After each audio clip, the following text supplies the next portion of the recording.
எம்ஜிஆர் கதாநாயகனாக நடித்து வெளியான முதல் திரைப்படம் ராஜகுமாரி அப்படின்றது நம்ம எல்லாருக்குமே தெரிஞ்ச விஷயம் தான். நிறைய பிரச்சனைக்கு அப்புறமா வெளியான அந்த திரைப்படம் எம்ஜிஆருக்கு மிகப்பெரிய வெற்றி படமாக அமைஞ்சது. இந்த படத்தில் நிறைய பிரச்சனைகள் இருந்ததால் இந்த படத்தோட படப்பிடிப்பு முடியறதுக்கே 18 மாதத்துக்கும் அதிகமாக ஆயிடுச்சு. ராஜகுமாரி படத்தோட படப்பிடிப்பு முடிகிற வரைக்கும் எம்ஜிஆர் பயத்தோடவே அந்த படத்தில் நடிச்சிட்டு இருந்தார்.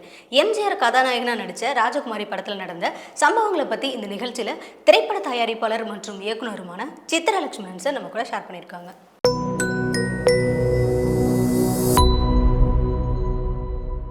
எம்ஜிஆர் கதாநாயகனாக நடித்த முதல் படம் ராஜகுமாரி.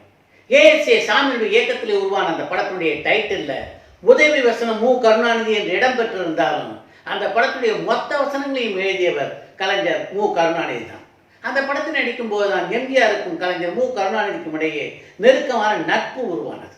அதே போன்றுதான் தயாரிப்பாளர் சின்னப்ப தேவருக்கும் எம்ஜிஆருக்கும் இடையே இருந்த நட்பு அந்த படத்திலே தான் சகோதர பாசமாக உருவெடுத்தது.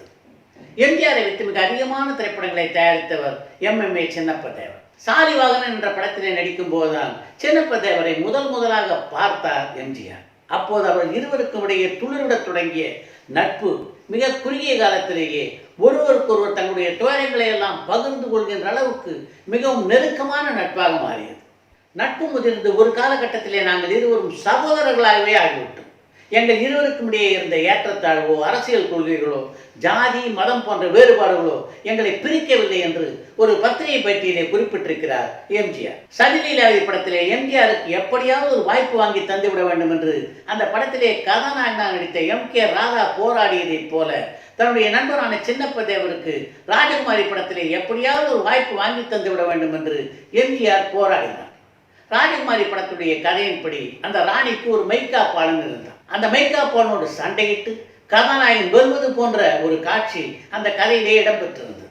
அந்த காட்சியிலே எம்ஜிஆரோடு சண்டையிடுவதற்காக மிகப்பெரிய பயில்வான் நடிகர் ஒருவரை ஒப்பந்தம் செய்திருந்தார் அந்த படத்துடைய தயாரிப்பாளரான ஜூபிட்டர் சோமு. அந்த காட்சியில் நடிக்கிறதுக்கு உங்கள் கம்பெனியே ஒரு நல்ல நடிகர் இருக்கும்போது எதுக்காக வெளியிலேருந்து ஒரு பயில்வானை கூட்டிகிட்டு வரீங்க என்று அந்த படத்துடைய தயாரிப்பாளரான ஜூபிட்டர் சோமுடன் கேட்ட எம்ஜிஆர் தன்னுடைய நண்பரான சின்னப்ப தேவருக்கு அந்த வாய்ப்பினை வழங்குமாறு சோமுடன் கேட்டார். எம்ஜிஆர் அப்படி சொன்ன உடனே அவனா நம்ம கம்பெனியில் மாத சம்பளம் வாங்குற எக்ஸ்ட்ராவன் என்று சற்று ஏளனமாக ஜூபிட்டர் சோமு சொல்ல லேசான ஆத்திரத்துடன் உங்களுக்கு சின்னப்பாவை பற்றி தெரியாது, அவருடைய முழு திறமையும் தெரிஞ்சவன் தான், அவர் மிக பிரமாதமாக இந்த சண்டை காட்சியை நடிப்பார் என்று சொன்னார் எம்ஜிஆர். இதுதான் நீங்கள் கதாநாயகனாக நடிக்கிற முதல் படம். அப்படி இருக்கும்போது ஒரு மிகப்பெரிய பயில்வானை நீங்கள் தோக்கடிச்சா தானே உங்களுக்கு பெருமை. அதனால தான் கமாலுதீன் அப்படின்ற ஒரு மிகப்பெரிய பயில்வானை உங்களோட சண்டை போடுறதுக்காக இந்த படத்துக்கு ஒப்பந்தம் பண்ணேன். அப்படி இருக்கும்போது நீங்கள் சின்னப்ப தேவர் அந்த காட்சியை நடிக்க வைக்கணும்னு சொல்கிறீங்களே என்று ஜூபிட்டர் சோமு எம்ஜிஆரிடம் வாதாடிய போது சின்னப்பா இல்லைன்னா அந்த சண்டை காட்சியை வேண்டாம் என்றெல்லாம் சொல்லி சின்னப்ப தேவருக்கு அந்த படத்தில் நடிக்க வாய்ப்பினை பெற்று தந்தார் எம்ஜிஆர். எம்ஜிஆர் கதாநாயகனாக நடித்து வெளிவந்த முதல் படம் ராஜகுமாரினாலும் அவர் கதாநாயகனாக நடிக்க ஒப்பந்தமான முதல் படம் ராஜகுமாரி அல்ல, அது சாயா என்ற திரைப்படம்.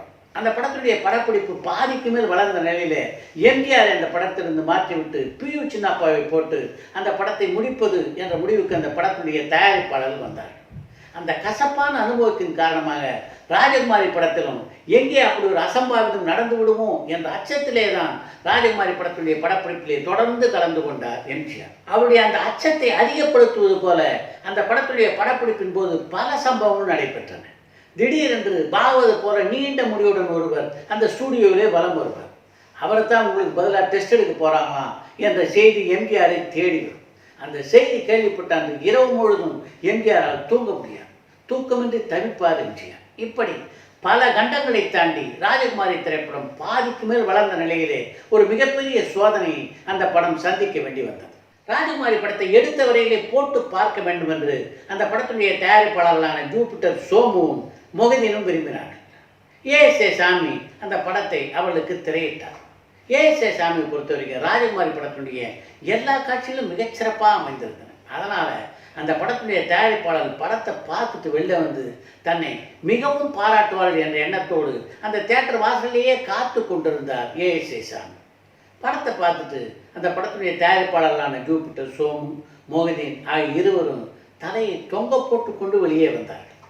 அதை ஏஎஸ்ஏ சாமி கொஞ்சமும் எதிர்பார்க்கல. அவர்கள் ரெண்டு பேருக்குமே அந்த படம் சுத்தமாக பிடிக்கல. ராஜகுமாரி படத்துக்கு முன்னாலே ஜூபிட்டர் பிக்சர்ஸ் நிறுவனம் தயாரித்திருந்த 2 திரைப்படங்களும் மிகப்பெரிய தோல்வி படங்களாக அமைந்திருந்தன. ஏற்கனவே 2 தோல்வி படம் கொடுத்துட்டோம். அப்படி இருக்கும்போது 3ஆவதா இன்னொரு தோல்வி படத்தை கொடுக்கணுமான்னு கொஞ்சம் யோசிச்சுக்குங்க என்று தன்னுடைய பங்குதாரரான சோமுடன் சொன்னார் மொய்தி. அவர் அப்படி சொன்ன உடனே சோமு மிகப்பெரிய குழப்பத்துக்கு ஆளானார். இன்னொரு தோல்வி படத்தை நிச்சயமாக ஜூபிட்டர் பிக்சர்ஸ் நிறுவனம் தாங்காது என்று சோமுவுக்கு நன்றாக தெரிந்திருந்தது. ஆனால் இந்த ராஜகுமாரி படத்தை இப்படியே பாதியில் நிறுத்திட்டோம்னா அந்த படத்திலே முதலாக கதாநாயகனாக நடித்த எம்ஜிஆர், அந்த படத்தை முதலாக டைரக்ட் பண்ண ஏஎஸ்ஏ சாமி, அவங்க 2 பேருடைய எதிர்காலம் என்ன ஆகும் என்று யோசித்த சோமு சற்று வித்தியாசமான ஒரு முடிவை எடுத்தார். எப்படியும் பாதி படம் எடுத்துட்டோம், இன்னும் 4 அடி படம் தான் எடுக்க வேண்டியிருக்கு. அதையும் எடுத்துட்டு அப்புறம் போட்டு பார்ப்போம். அதுக்கப்புறமும் இந்த படம் நமக்கு பிடிக்கலன்னா யார் கண்ணிலையும் இந்த படத்தை காட்டாமல் அப்படியே தூக்கி போட்டு விடுவோம் என்பதுதான் சோமு மொய்தீனிடம் சொன்ன முடியும். எம்ஜிஆர், ஏஎஸ்ஏ சாமி அவர்கள் இருவருடைய எதிர்காலத்தை மனதிலே வைத்துக்கொண்டு மொய்தீனும் அந்த முடிவை ஏற்றுக்கொள்ள ராஜகுமாரி படத்துடைய படப்பிடிப்பு தொடர்ந்தது. இப்படி அடிக்கடி ஏற்பட்டு கொண்டிருந்த குழப்பங்கள் காரணமாக ராஜகுமாரி படத்துடைய படப்பிடிப்பு முடிவடைய 18 மாதத்துக்கும் மேலானது. அந்த படத்தில் எம்ஜிஆருக்கு பேசப்பட்டிருந்த சம்பளம் 2500 ரூபாய், மாதம் 200 ரூபாய் வேகம். ஒரு வருடத்திலேயே அந்த சம்பளம் முழுவதையும் வாங்கி தீர்த்து விட்டிருந்தார் எம்ஜிஆர்.